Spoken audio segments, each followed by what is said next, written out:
Hello students, I am VLN Swarupini, lecturer in biochemistry from Sri Venkateswara College of Arts and Sciences, which is affiliated to Adikavi Nannaya University, Rajahmundry. Now, I would like to discuss about 3rd BSc Biochemistry 5th semester, 5th paper, that is Physiology, Clinical Biochemistry and Immunology. So from this paper we have already discussed Unit 1 and Unit 2. Now let's start the Unit 3, that is Nutritional Biochemistry. Okay. And in this particular unit we'll see about the nutrition, whatever the nutrients we should take and any deficiencies related to the nutrition and all. Okay, so whatever the food or the diet we take, everything will be calculated in calories. Okay, so what is this calorie or calorific value? We'll eat different foodstuffs. Okay, that means in our diet we'll mix our diet with carbohydrates, proteins, and also few essential amino acids, and also in very minute quantities we also take macro and micronutrients like minerals in our diet. So we'll take different foodstuffs in our diet. Okay, and these different foodstuffs will burn in our body and give different amount of energy. That means if you take carbohydrates and proteins and also lipids, okay, basically these three are the major components of our diet. Okay, and all these three components, proteins and lipids will produce high amount of energy when they are burned. Okay, so in these all nutrients will give different kinds of energy levels. Okay, so here calorific value is related to the heat which will be obtained during the burning process of these foodstuffs that we take. Okay, if you see the definition here, different foods calorific value is defined as amount of heat energy obtained by burning 1.0 grams of the foodstuff completely in the presence of oxygen. Okay, so here we'll take different kinds of foodstuffs, and when these are burned in our body they will produce heat energy. Okay, and here calorific value is calculated as amount of heat obtained by burning 1 gram of foodstuff. Okay, and that burning is carried under presence of oxygen. Okay, so here the caloric value of different foodstuff is determined in vitro in a special apparatus called Bob calorimeter. So we can also identify this calorific value for different foodstuffs. We can identify it by using Bob calorimeter. By using Bob calorimeter, we can identify different kinds of foodstuffs calorific value. Why? Because each and every foodstuff will produce different amount of heat energy. Okay, so that's why we will calculate all the foodstuffs calorific value whenever we needed using this Bob calorimeter. Okay, so now let's see how this Bob calorimeter will work. Okay, so let's see principle and procedure for this Bob calorimeter working. Okay, for carrying this experiment, that means here we are doing an experiment for the identification of calorific value of different foodstuffs using Bob calorimeter. Okay, so for that purpose, firstly what we should do is we should measure the sample. Okay, what we should do, we should measure the sample weight. Okay, so here sample weight is calculated, and this is burned in the presence of oxygen, and this burning is carried by using electrically heated platinum wire. Okay, this Bob calorimeter will contain electrically heated platinum wire, and this electrically heated platinum wire will burn the sample. Okay, and obviously there will be release of heat. Okay, and this heat released from the foodstuff is absorbed in a weighing amount of water which is surrounded in the burning chamber. Okay, so and by absorbing this water, absorbing this heat by water, there will be rise in the temperature of the water, and water temperature will be recorded. Okay, so in this Bob calorimeter, we'll add a known amount of food sample, and this food sample will be heated with the help of electrically heated platinum wire which is present in the Bob calorimeter, and this will lead to burning of the foodstuff, and heat will be released, and heat which is released will be absorbed by water which is present around this which is present in this Bob calorimeter. Okay, and this Bob calorimeter contains a separate burning chamber which is surrounded with water. So surrounding water present to this particular burning chamber, it will absorb the heat released by the burning process of the foodstuff.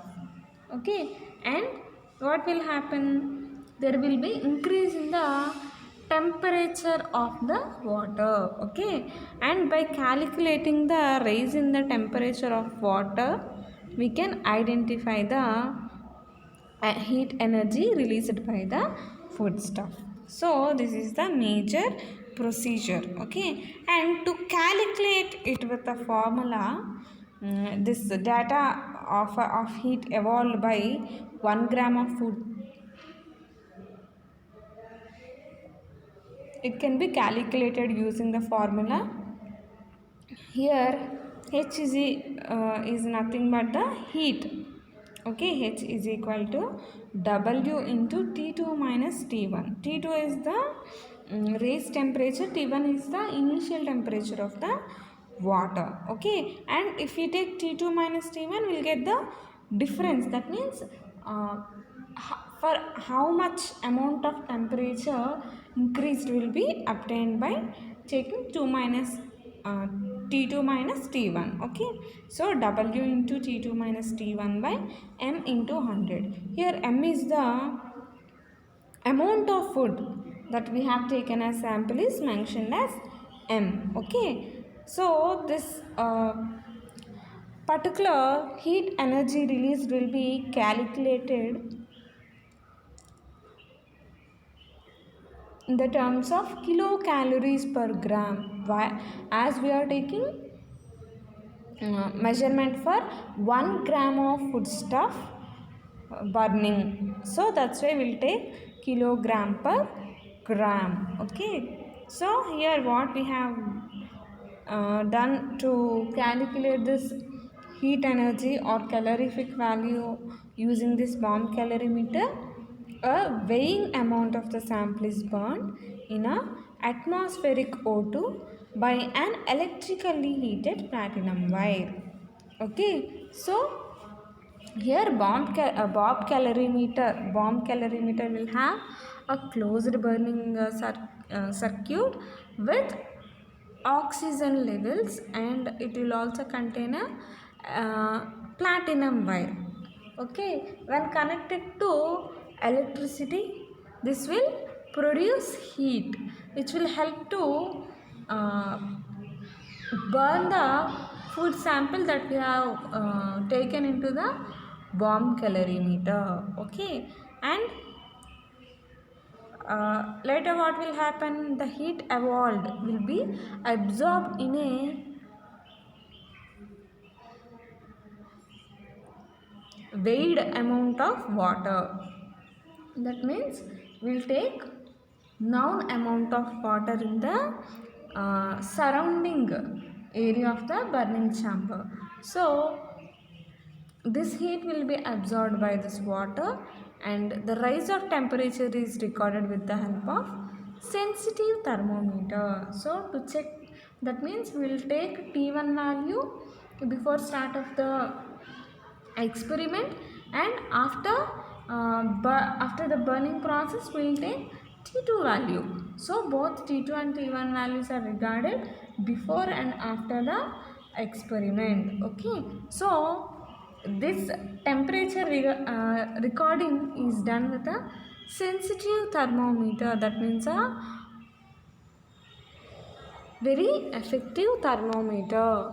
Okay, so and we'll calculate using mathematical formula H is equal to W into T2 minus T1 by M into 1000, and the result or the final answer what we got is mentioned with the unit kilocalorie per gram. Okay, so here W is the water equivalent of calorimeter. That means whatever water we have taken in the calorimeter is mentioned with W. T2 minus T2 will show the difference or the rise in the temperature, and M denotes for the amount of food sample that we have burned. Okay,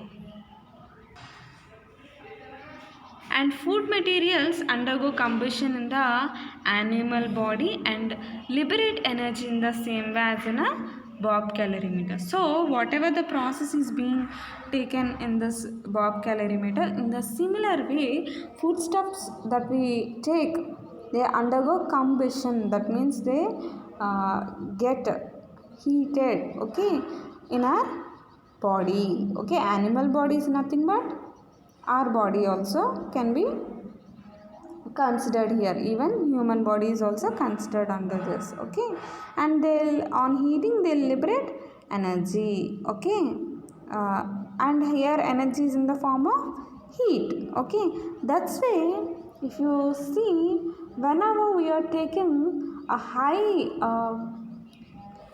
calorific value foods, okay, foods with high calorific value will have uh,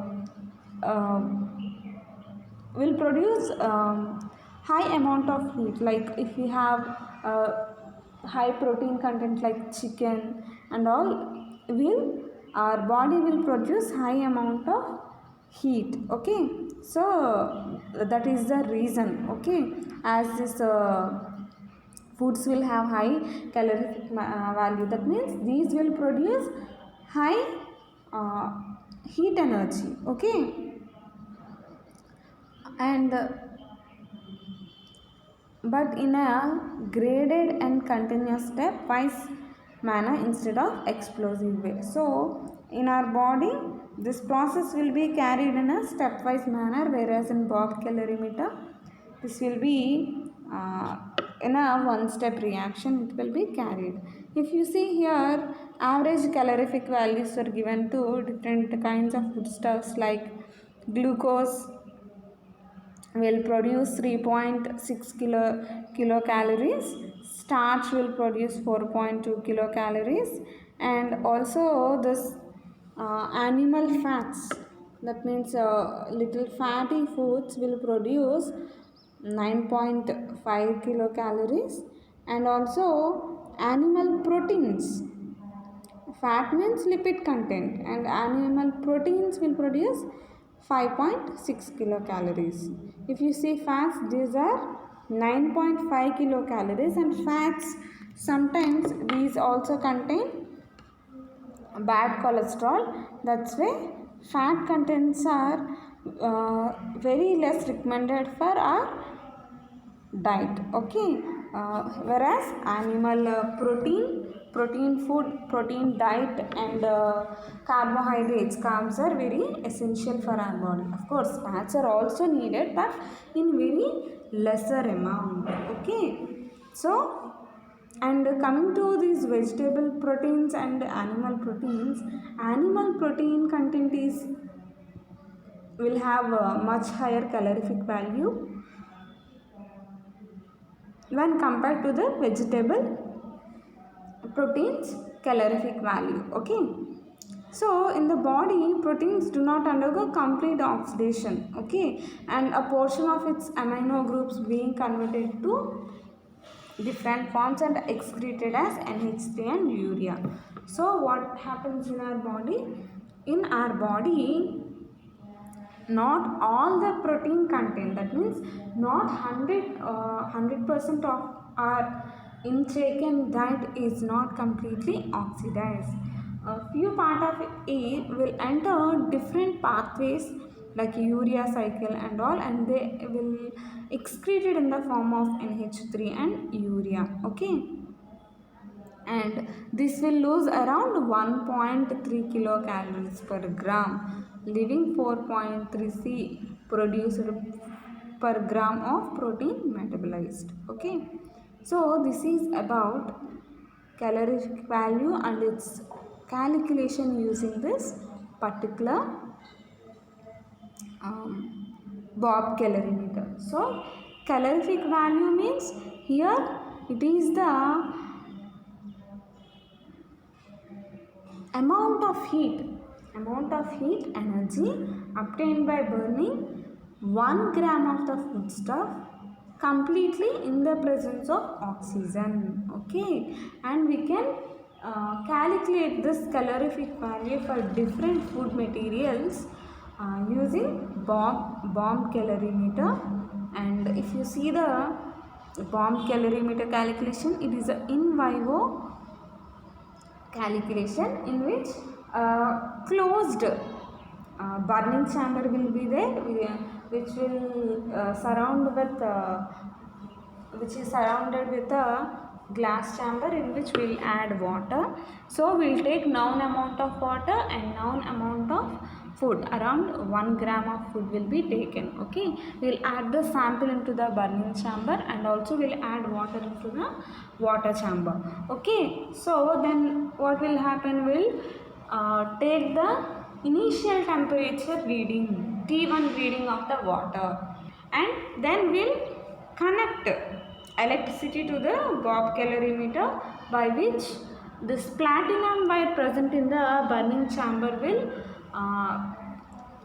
burn the food sample that we have taken in the burning chamber, and it will produce some heat, and this heat will be absorbed by the water present to the surrounding burning chamber. Okay. And again we'll take T2 value of the water, which will give us the temperature rise, difference in the temperature rise of the water, and this will indicate the amount of heat released by the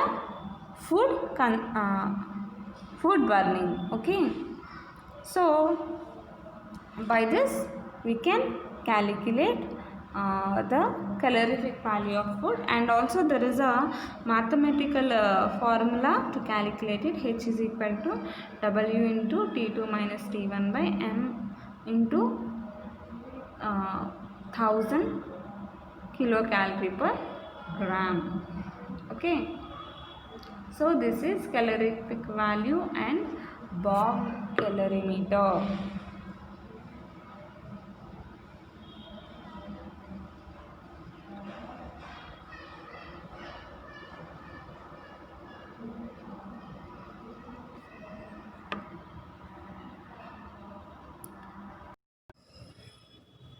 So next topic is complete and incomplete proteins. Complete and incomplete proteins. Okay, let's see about them. Our human body requires approximately 20 amino acids for the synthesis of proteins. Of these, the body can make only 11 of the amino acids, and they are called 11 of the amino acids, and they are called non-essential amino acids. Okay, so in our body, proteins are made up of different types of amino acids. Totally we have 21 amino acids, and in those only 11 amino acids are synthesized in our body. Okay, so these are called as non-essential amino acids. Why? Because there is no need to take these amino acids through our diet.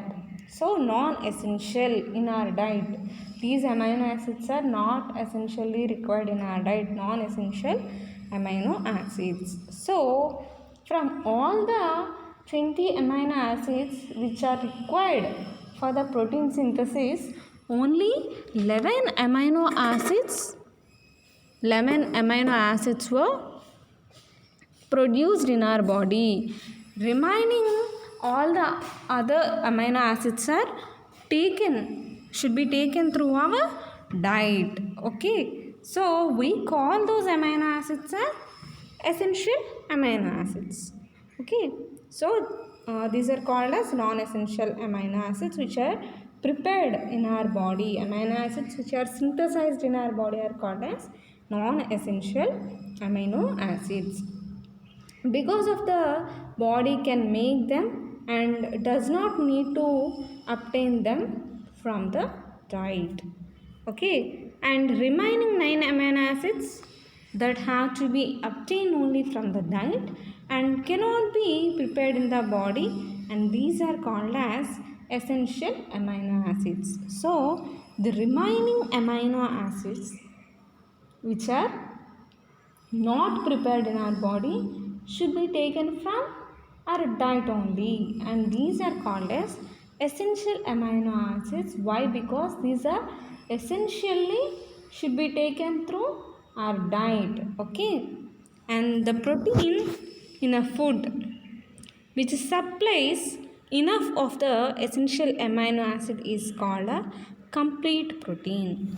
For example, whenever we are taking a protein diet and that particular protein food, if it is providing all the essential amino acids in sufficient amounts, we call that particular protein as complete protein. Okay, so if the protein of a food does not supply all the essential amino acids, it is called as incomplete protein. Okay, complete protein will provide all the essential amino acids sufficiently, whereas incomplete protein will provide only few of the essential amino acids. Okay, so here all meat and other animal products are good sources of complete proteins, and these include beef, lamb, pork, poultry. Poultry means we'll get hens, ducks, or like that. Okay, fish, shellfish, eggs, milk and milk products. All these protein sources will provide good source of amino acids, and these all are the complete protein sources. These are the source of complete proteins. What are they? Beef, lamb, pork, poultry, fish, shellfish, eggs, milk and milk products. Okay, and here Gelatin is the only animal protein that is not considered as complete protein. Okay, this gelatin we all know this is isolated from algae. So this gelatin is the only animal protein which is not a complete protein. That means it is a non-complete protein.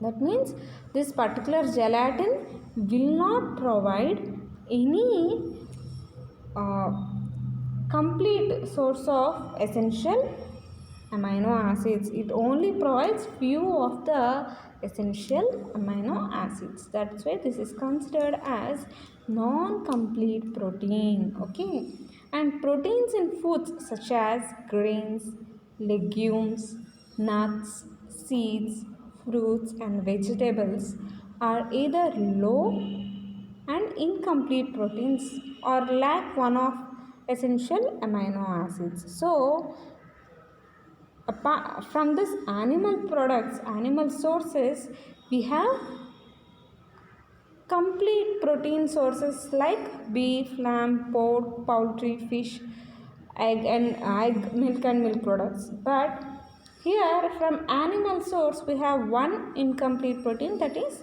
from gelatin. Coming to vegetable food sources, here uh, grains, legumes, nuts, seeds, fruits and vegetables, these are all are incomplete proteins. That means they doesn't supply all the essential amino acid. Sometimes they lack one or two essential amino acids. That's why these are regarded as incomplete proteins. These are regarded as incomplete proteins. And these food sources are considered incomplete proteins, and plant proteins can be combined to include all of the essential amino acids and form a complete protein. So that means though these plant proteins are incomplete proteins, we can mix them in combination. Of course, our diet is always a combination. So to provide the amino acid which is lacking in the incomplete protein source, we can include essential amino acid food sources and make it a combined complete protein. We can make it a combined complete protein. And here if you take example of these combined complete protein sources, rice and beans. That means rice along with beans, any kind of beans. We have different kinds of beans like kidney beans and also some of the peas. So these sort of components, these sort of foods can be included, taken along with rice. And milk and wheat. Okay, milk and wheat. And also cereal and corn. Okay, cereals means these are one sort of grains. Okay, these can be taken with corn to make it a complete protein. Okay, and these cereals and corn along with beans also can be taken to make it a complete protein diet. Okay, so these complete and incomplete proteins are just based on the proteins are divided into complete and incomplete protein sources based on the essential and non-essential amino acids. Okay, if a protein source contains all the essential amino acids, and then it is considered as complete protein. If a protein source doesn't contain all the essential amino acids, it is considered as incomplete protein. Okay, here both animal sources and plant sources contain these essential amino acids. Coming to complete proteins, animal source of complete protein, like we have all types of animal sources, all the red meat, like from poultry, pork, lamb, deer, and fishes, eggs, milk products. All these will come under good sources of essential amino acids. Okay, so we call them as complete proteins.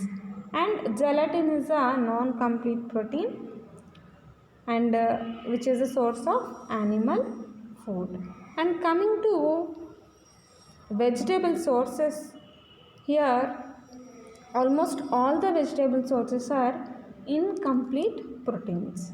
Okay, so these can be taken in combination to form a combined complete protein source, combined complete protein source.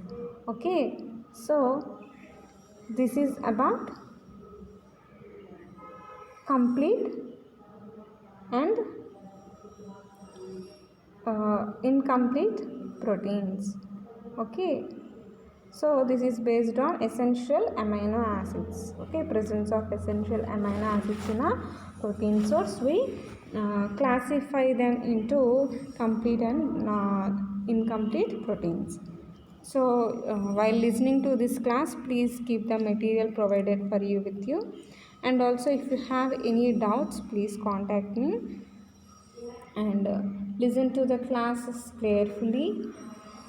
And as these are online classes, if you have any doubts, you can ping me to my number. And also